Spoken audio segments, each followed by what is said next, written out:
میر سجاول دھیرے سے کھنگارتے ہوئے بولا۔ زرتاج نے چونک کر سر اٹھایا، پھر میر سجیول نے اسے آنکھوں میں چپ رہنے کا اشارہ کیا۔ کل تک تو ٹھیک تھی، مجھے تو ابھی بھی ٹھیک ٹھاک لگ رہی ہے، کیا ہوا ہے طبیعت کو؟ فائزہ بیگم مشکوک ہوئیں۔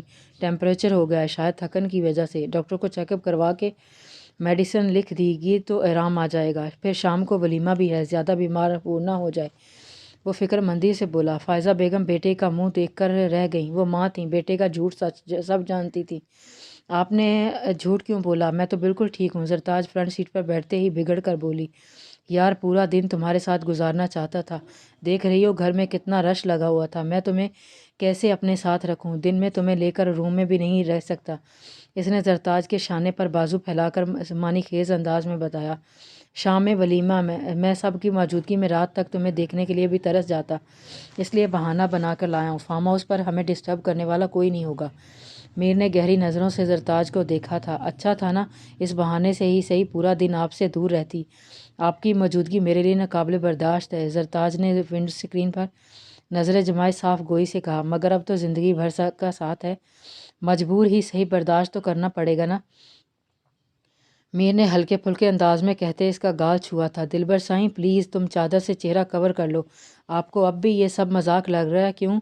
کہ جو آپ کے دل نے کہا وہ آپ نے کیا، جو آپ نے چاہا وہ پا لیا، مگر اللہ کا انصاف ابھی باقی ہے اور مجھے اس پر پورا بھروسہ ہے، وہ میرا انصاف ضرور کرے گا، آپ ایک دن ضرور پچھتائیں گے۔ زرتاج نے اس کا ہاتھ جھٹک کر آنکھوں میں اترتی نمی کو پوروں میں سمیٹا۔ مجھے بددعائیں دے رہی ہو؟ میر نے ایک جھٹکے سے بیچ سڑک پر گاڑی کو بریک لگایا۔ زرتاج نے چونک کر اس کی تیزی سے سرخ ہوتی آنکھوں میں دیکھا تھا۔ بددعا نہیں ہی سمجھ لیں، آپ نے میرے ساتھ جو کیا ہے اس کے بعد صرف دل سے بددعا ہی نکل سکتی ہے۔ وہ حد درجے بے مروت ہو رہی تھی۔ میر نے اس کے جواب پر مکمل خاموشی اختیار کر لی۔ وہ گاڑی واپس حویلی کے راستے پر ڈال دی۔ حویلی کے پورچ میں پہنچ کر اس نے فرنٹ سیٹ کو ان لاک کیا۔ زرتاج خاموشی سے اتر کر اندر کی طرف بڑھ گئی۔ اروش کیا کر رہی ہو؟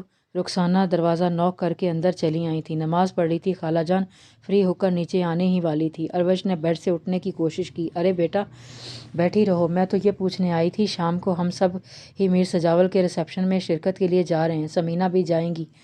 جی امی نے مجھے بتایا تھا، میر سبکتگین ان کے لیے علیحدہ کارڈ دے گیا تھا، تم بھی تیاری کر لو، ہم لوگ ذرا جلدی جائیں گے، رخسانہ بیگم اپنے پروگرام سے آگاہ کر رہی تھیں۔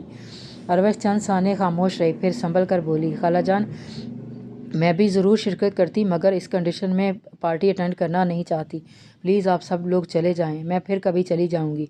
اروش نے بات بنانے کی کوشش کی، اسے شاہ کی التجا یاد آئی تھی۔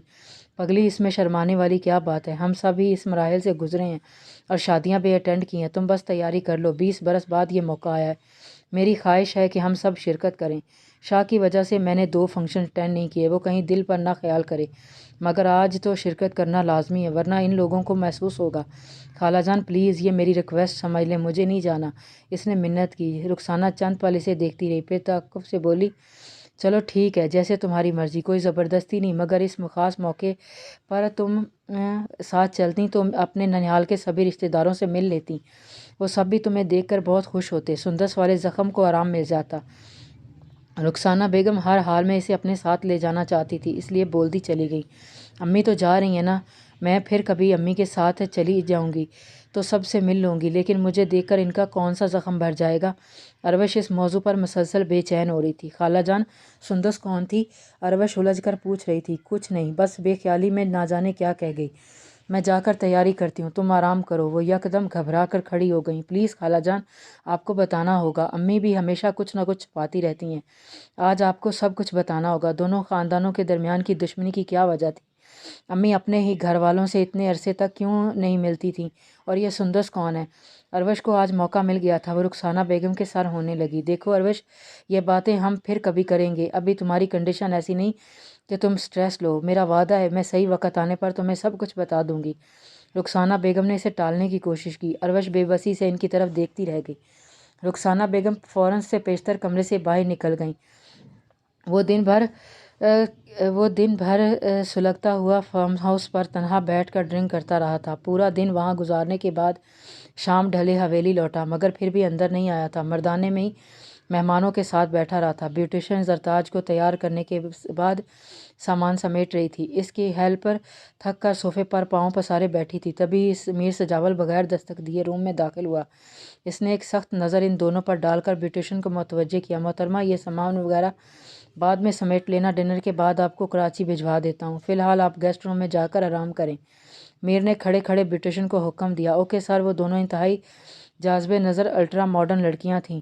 میر کے اکھڑے رویے پر جذب جان ہو کر فوراً سے پیشتر روم سے نکل گئی تھیں۔ زرتاج ڈریسنگ ٹیبل کے سامنے کھڑی مضطرب سی اپنی چوڑیوں کو چھیڑ رہی تھی۔ گاڑی میں ہونے والے واقعے کی وجہ سے اسے میر سجاول کی موجودگی سے گھبراہٹ ہو رہی تھی۔ وہ ٹیپ پنک کلر کی اسٹائلش میکسی میں ملبوس تھی۔ میچنگ جویلری اور اونچا سا ہیئر اسٹائل، جس پر بہت اسٹائل سے دوپٹہ سیٹ کیا گیا تھا۔ زرتاج کانچ کی گڑیا محسوس ہو رہی تھی۔ میر صبح کی تلخی بھلائے اس کی طرف کھنچا چلا گیا۔ اسے ایک بار پھر اپنی قسمت پر رشک آ رہا تھا۔ زرتاج کی مکمل دلہن کے روپ میں اپنے بیڈ روم میں موجودگی نے اسے اندر تک سرشار کر دیا تھا۔ وہ پورا دن ایک بار بھی اس کے سامنے نہیں آیا تھا۔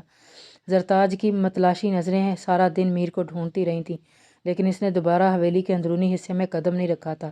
اب وہ آ گیا تھا تو دل کی دھڑکنیں بے ترتیب ہو رہی تھیں، سانسوں کی رفتار تیز ہو گئی تھی۔ اب تو خوش ہونا، پورا دن تم سے دور رہا ہوں۔ میری موجودگی تمہارے لیے ناقابل برداشت ہے۔ میری غیر موجودگی نے یقیناً سکون فراہم کیا ہوگا۔ وہ بغور اس کا جائزہ لیتے ہوئے دن بھر کی دوری کا غصہ اتارتے ہوئے کٹیلے لہجے میں بولا، اتنا ہی میری خوشی کا خیال ہے تو مجھے طلاق دے دیں، تاکہ میں اپنی بقیہ زندگی بھی سکون سے گزار سکوں۔ زرتاج کا لہجہ اس سے زیادہ کاٹتا تھا۔ جتنی گالیاں مجھے دینی ہیں دو، برا بھلا جو چاہے کہو۔ مجھے دوبارہ یہ لفظ اپنے منہ سے نکالا تو میں تمہاری زبان کھینچ لوں گا۔ مجھے کچھ غلط کرنے پر مجبور مت کرو۔ میر بھونا گیا تھا۔ جو آپ کر چکے ہیں اس سے زیادہ کیا غلط ہوگا؟ آپ نے تو غلط کی انتہائی کر دی تھی، وہ تلخی سے بولی۔ میر کا چہرہ سرخ ہو گیا تھا۔ اس نے پلٹ کر ڈریسنگ ٹیبل کے شیشے میں پوری قوت سے ہاتھ مارا۔ شیشہ بری طرح کریک ہو گیا تھا۔ چند ٹکڑے ٹوٹ کر زمین بوس ہو گئے تھے۔ زرتاج کے منہ سے بے ساختہ چیخ نکلی تھی، یہ کیا کر دیا آپ نے؟ آپ پاگل ہو گئے ہیں؟ دیکھیں کتنا خون نکل رہا ہے۔ وہ میر کے ہاتھ سے خون کا فوارہ نکلتے دیکھ کر تڑپ گئی تھی۔ ہاں میں پاگل ہو گیا ہوں، تم مجھے پاگل کر رہی ہو، تمہاری بددعائیں رنگ لا رہی ہیں۔ وہ 2 قدم پیچھے ہٹتے ہوئے بولا۔ تبھی دروازے پر دستک ہونے لگی۔ آپ کے ہاتھ سے بہت خون بہہ رہا ہے۔ زرتاج رونسی ہو کر آگے بڑھی تھی۔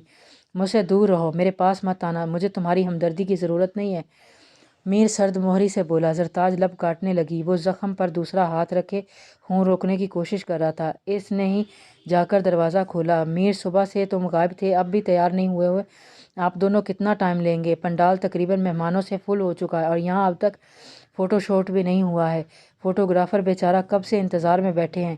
روانی سے کہتے ہوئے میر سبکتگین کی نظر اس کے زخم پر پڑی تو وہ شاکڈ رہ گیا۔ یہ کیا ہوا ہے؟ یہ چوٹ کیسے لگی؟ اس نے پریشانی سے استفادہ کیا۔ میر نے کوئی جواب نہیں دیا۔ چلو جلدی چلو میرے ساتھ، تمہارا دماغ خراب ہو گیا ہے، یہ وقت ہے یہ سب حرکتیں کرنے کا۔ میں نے سمجھایا بھی تھا، جوش سے نہیں ہوش سے کام لو، مگر مجال ہے تم پر کوئی اثر ہو جائے۔ میر سبکتگین جھنجھلاتے ہوئے اسے پکڑ کر حویلی کی بیک سائڈ پر لے آیا۔ اس کے نے موبائل نکال کر ڈرائیور کو کال کی۔